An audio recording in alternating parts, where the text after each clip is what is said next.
আপনি কি ভেবেছেন আপনার নামাজ দিয়ে আপনি জান্নাতে যাবেন?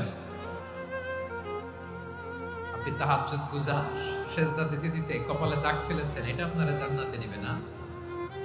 আপনি এলাকার সবচেয়ে বড় হাতেম তাই দানশীল, এই দানের ভরসায় বসে আছেন।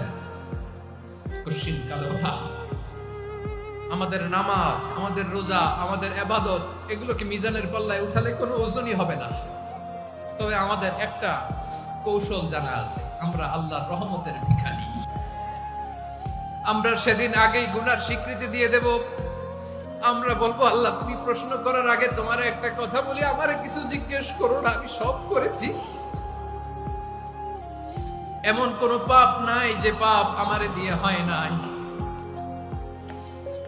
তোমার রহমত দিয়ে তুমি জান্নাতে পাঠাবা, তোমার দয়ায় জান্নাতে যেতে চাই, আমল দিয়ে না। পারবেন বলতে?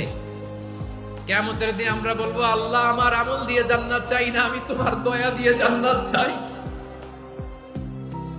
তোমার দয়া ছাড়া আমার কোনো উপায় নাই।